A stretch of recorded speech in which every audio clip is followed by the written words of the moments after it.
আসসালামু আলাইকুম।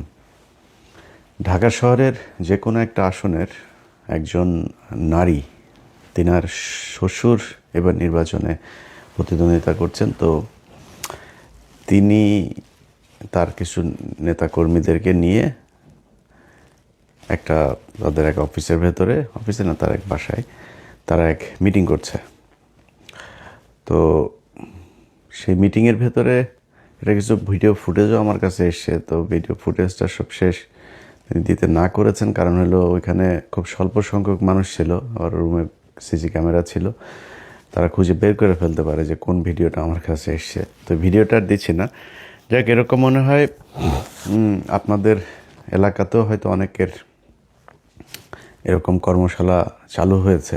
আমরা গেল 2 মাসের ভেতরে যদি নাকি বিএনপির কিছু লোকজনের আঞ্চলিক উঠান বৈঠক, নিজস্ব ঘরোয়া মিটিং, এমনকি জনসভার ভেতরে আমরা বক্তব্য দিতে শুনেছি যে এই নির্বাচনে ধানের শীষের বাইরে যদি কেউ যায় তাহলে তারা এই করবে সেই করবে, সরাসরি হুমকি দিয়ে করা হয়েছে।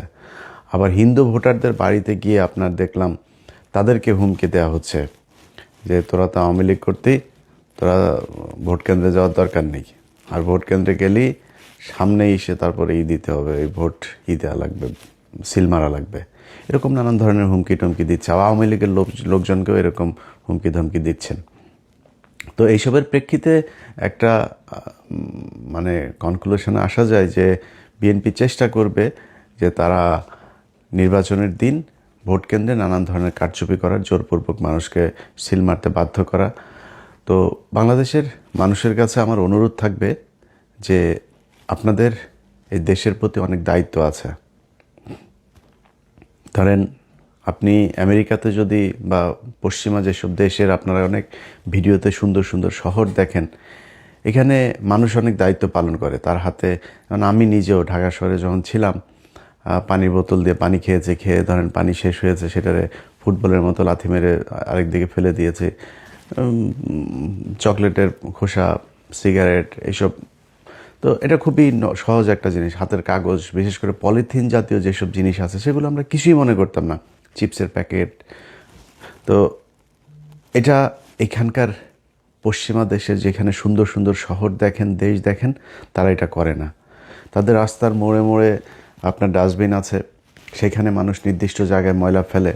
মানুষ ইচ্ছা করেও মানে এই আশেপাশে মন চাইলেই কোনো জায়গায় আপনার কাগজ ফেলে দিল, পলিথিন ফেলে দিল, পানির বোতল ফেললো, এটা তারা কখনোই করে না। এবং এটা যদি কেউ করেও সেটা তার দিকে এমনভাবে তাকানো হয় যে এটা খুব মানে চিড়িয়াখানার একটা বাঁদর, তার দিকে মানুষ তাকিয়ে আছে।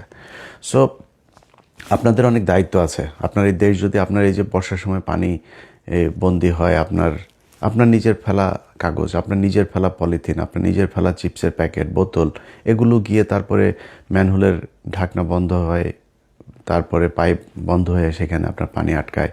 সো এগুলো আপনাদের নিজেদের কিছু কাজ করতে হবে। এবার বাংলাদেশের একটা বিশেষ পরিস্থিতিতে এই নির্বাচনটা হচ্ছে। আপনারা যারা ভোটার আছেন তাদের সবাইকে ভোট দিতে যেতে হবে।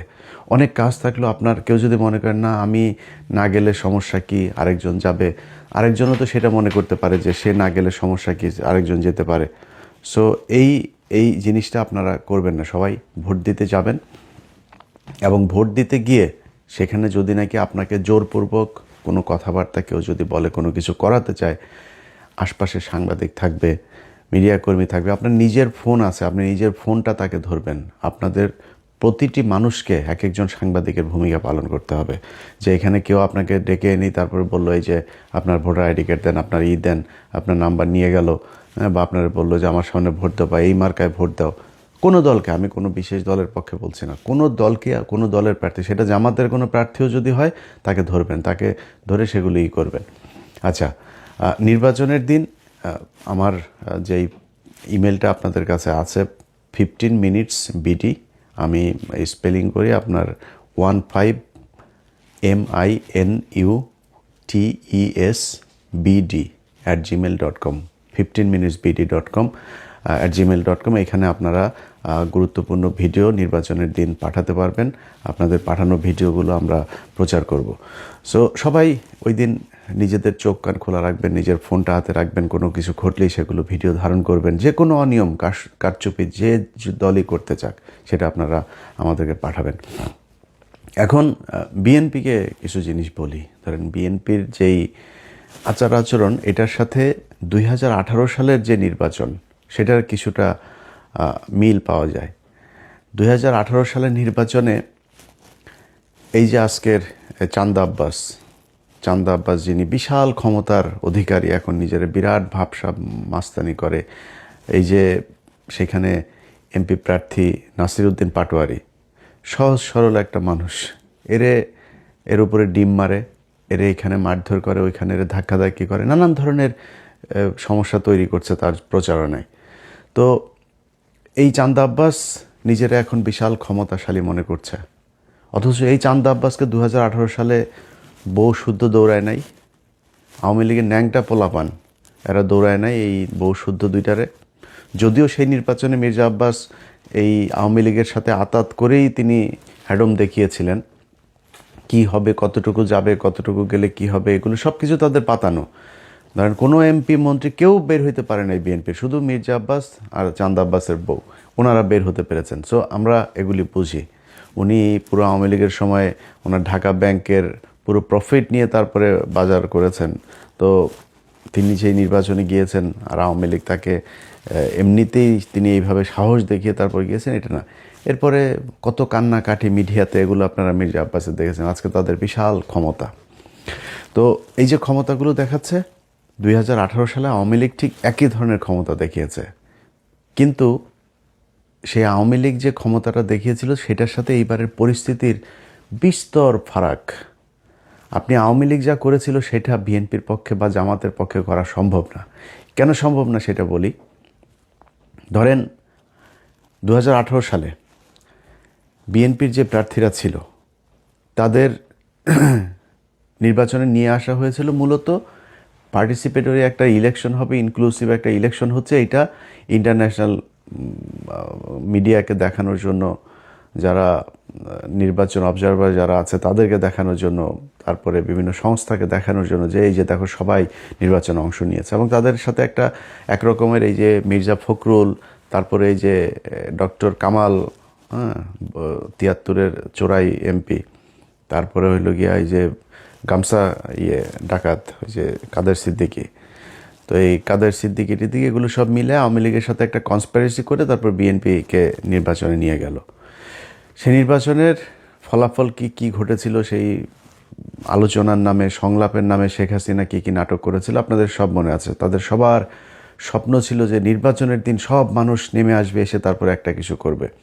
বিএনপির এমপিরা, বিএনপির মনোনয়ন প্রার্থী যারা প্রার্থী ছিল, সেই প্রার্থীরা জামাত ইসলামকে বলেছিল যে তাদের নিবে না, চেতনা। সেই চেতনা দেখাইতে যায় এই যে গামছা কাদের আর হইল গিয়া কামাল চোরা, এদের সাথে মিলে তারপর চেতনা দেখাইতে গিয়া জামাত ইসলামকে বাদ দিয়ে দিল। জামাত ইসলামকে বাদ দেওয়ার পরে সে নির্বাচনে দাঁড়াইতেই পারে নাই।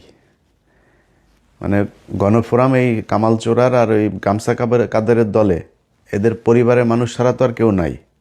তো সেই দলের লোকজনের নিয়ে আপনি রাস্তায় দাঁড়াবেন কেমনে? একটা মিটিং হইতো, একটা জনসভার মঞ্চে, আরে সেখানে ডক্টর কামাল শেখ মুজিবের কথা বলে, শেখ মুজিবের বয়ান, পুরো আওয়ামী লীগের বয়ানই করে, মুক্তিযুদ্ধের বয়ান। তো মুক্তিযুদ্ধের বয়ান বললে জিয়াউর রহমান নাই মুক্তিযুদ্ধে, জিয়াউর রহমানের দলের স্টেজে উঠা তারা আওয়ামী লীগের করে দিয়ে এসেছে। এই হলো বিএনপির সেই সময়ের বুদ্ধি এবং বিএনপির সাহস। এটা করে নির্বাচনে গেল। তো আওয়ামী লীগ যে কারণে তাদের এই দৌড়ানিটা দিতে পেরেছে সেটা হলো বিএনপির লোকজন তখন সবাই এক একজনের নামে 200-400 করে মামলা ঘাড়ে। তো তাদেরকে ওই গেলে এসপিরা বলে দিত যে স্যার এই এসেন না, এলাকায় এসেন না, আসলে কিন্তু গ্রেপ্তার করা হবে, আমার উপর থেকে নির্দেশনা আছে, আসলেই গ্রেপ্তার করা হবে। তো এমপিরা কেউ যাইতো না। অনেক এমপির সাথে কথা হইতো। এই যে আজকের ধরেন এই যে দুলু ভাই নিজেও এইটার ভিকটিম। বহু মানুষ এই যে আজকে ইস্যু করে দেশ ভাসায় ফেলার আমাদের চুয়াডাঙ্গার দুদু ভাই, হ্যাঁ, তারপরে আরও লোকজন আছে, যাই হোক, তো কেউ যাইতে পারে নাই। সবার অবস্থা একই ছিল। এখন ওই সময়ের পুলিশ আপনারে মামলার জন্য খুঁজছে। ওই সময় আওয়ামী লীগ ভয়ঙ্কর রূপে, আপনি জানেন যে 18 আগে কি ছিল, পরেও আওয়ামী লীগে আসবে, মানে ক্ষীণ একটা আশা নিয়ে নির্বাচনে গিয়েছিল, যে কারণে আওয়ামী লীগ যে আবার আসবে, এবং আওয়ামী লীগের লোকজনও থ্রেট করছে যে নির্বাচনের পরে কিন্তু তোরে দেখাবো, কেলাবো ইচ্ছা মতো। তো এই ভয়ে তারা তো আর বের হইতে পারে নাই। এখন এবারের প্রেক্ষাপটটা আপনাদেরকে বলি। এবারের প্রেক্ষাপট হচ্ছে জামাত ইসলামের কারো নামে মামলা নাই, শেখ হাসিনা ক্ষমতায় নাই, তারপরে আপনার এলাকার যে প্রশাসন, সেই প্রশাসন আপনারা কোনো চাপ দেয় না যে স্যার এলাকায় থাকা যাবে না, এলাকা থেকে বের হয়ে যান, সেই চাপও নাই। সেনাবাহিনীর গুটি কয়েক তারা খুবই কোণঠাসা একটা পক্ষ ডিজিএফআই, তারা চাচ্ছে যে নির্বাচনে একটা কারচুপি করানোর জন্য। কিন্তু একদম মূল সেনাবাহিনীর যারা আছে, বিশেষ করে মধ্যম সারির অফিসার থেকে নিচের সৈনিক যারা আছেন, এদেরকে দিয়ে আকাম কুকাম আর করানো যাবে না। আমার বিশ্বাস এখন পর্যন্ত সোফার, আমি সেনাবাহিনীকে নিয়ে নির্বাচনের পরে হয়তো একটা ভিডিও করব, এখনই কোনো মন্তব্য করছে না, তবে সোফার এখন পর্যন্ত সেনাবাহিনীর আচার আচরণ যা আছে ভালোই মনে হচ্ছে। তো এই সেনাবাহিনী যদি চায়ও, মনে করেন সেনাবাহিনী 2018-24 মতো আওয়ামী লীগকে যেভাবে পাহারা দিয়েছে সেভাবে আপনাদেরকে পাহারা দিয়ে একটা নির্বাচন করাই দিবে, এটা এবার আর সম্ভব না। ওই জায়গায় সেনাবাহিনী যাইতে পারবে না, যাইতে দেওয়া হবে না সেনাবাহিনীকে। সো সেনাবাহিনী এই যেই অবস্থানে আছে, এই অবস্থানে থাকলে, পুলিশ যে অবস্থানে আছে সে অবস্থানে থাকলে মানে থাকতে হবে। এরপরে আপনার এলাকার লোকজন নিয়ে আপনি মারামারি কটুক জামাত ইসলামের সাথে করতে পারবেন, বা জামাত ইসলাম চাইলে বিএনপির সাথে মারামারি কটুক করতে পারবে। তো হুমকিটা যেহেতু বিএনপির দিক থেকে এসছে, সেই কারণে আমি জামাতকেই এখানে দ্বিতীয় পক্ষ হিসাবে নিচ্ছি। বিএনপিকে মাথায় রাখতে হবে 2000 সম্ভবত 21 না 22 সালে বোধহয়, না সরি 23 সালে বোধহয়, ওই যে ঢাকাতে আপনার হইল, একটা জনসভা হইল বিএনপির 10 ডিসেম্বরের যে জনসভা, সেই জনসভাতে বিএনপিরে নিয়া কিভাবে হাসিনা ফুটবলটা খেললো, এই যে হারুন, তারপরে বিপ্লব, এরা এইখানে দিবে না ওইখানে দিবে, শেষে নিয়ে গরুর হাটে দিয়েছে, মনে আছে আপনাদের? ডিসেম্বরের 10 তারিখে নিয়ে আপনার গরুর হাটে নিয়ে এরপরে তাদেরকে সেই মিটিং করাইলো। একটা ককটেল মারার পরে মির্জা ফখরুল আপনার না দিয়া, ঘোষণা না দিয়া স্টেজ থেকে নেমে দৌড় দিয়েছিল, আবার দৌড় দিয়ে এসে তারপরে আবার আগামীকাল পরশুদিন আবার ফের হরতাল হবে, অবরোধ হবে, কি যেন কর্মসূচি দিয়ে দৌড়, একটাও দাঁড়ায় নাই। না দাঁড়ায় তো লাভ হয় নাই, সবার নামে কিন্তু মামলা ঠিকই হয়েছে। নিজেরা যায়া এই রাজারবাগ পুলিশ লাইন হাসপাতালে গিয়ে ভর্তি হয়েছে পুলিশ, ভর্তি হয়ে সেগুলো নিয়েও মামলা হয়েছে। রাজারবাগ থেকে আপনার এই আওয়ামী লীগের লোকজনের দিয়ে গোয়েন্দা সংস্থা বিচারপতির হামলা করলো, সেটার নিয়েও মামলা। সো এই যে মামলাগুলো খেয়েছেন, মামলা কিন্তু খেতে হয়েছে, কিন্তু কি হয়েছে, দৌড়ে তারপরে পালাইলেন, কিছু না করেই মামলা খেলেন। একটা ককটেল, তাও বহুত দূরে, মঞ্চের থেকে বহুত দূরে এক ককটেল ফুটার পরে সব জামা কাপড় জাঙ্গা টাঙ্গা খুলার দৌড়। এটা কিন্তু বিএনপি। এত ভাব মারার কিছু নাই, একটা বালুর ট্রাক সরাইতে পারেন নাই। খালেদা জিয়া যেদিন জেলে যায় সেই দিন 5 জন মানুষ রাস্তায় নামতে পারেন নাই। আজকে লক্ষ লক্ষ মানুষ নিয়ে এই যে ভাবসাব মারেন না, নির্বাচনে ফেল করেন, ওই কুমিল্লায় হাসনাতের আসনে যান, মঞ্জুর কাছে যা জিজ্ঞেস করেন পৃথিবীটা কেমন, বুঝছেন? তো ওই ক্ষুধার রাজ্যে পৃথিবী যেমন গদ্যময় থাকে না, মঞ্জুর রাজ্যে পৃথিবীটা এমন গদ্যময় অবস্থা, কেউ নাই আশপাশে, অথচ মনোনয়ন পাওয়ার পরে বাড়ি ঘরে সারাদিন রমরমা অবস্থা, হাজার হাজার মানুষ মঞ্জুর ছেলেরে নিয়ে ভর্তি করায় দিয়ে আসছে রিহাবে, পাগল হয়ে গিয়েছে।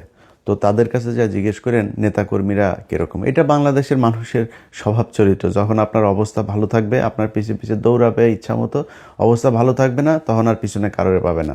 ঠিক একই অবস্থা আপনাদের সামনেও হইতে পারে কিন্তু, হ্যাঁ।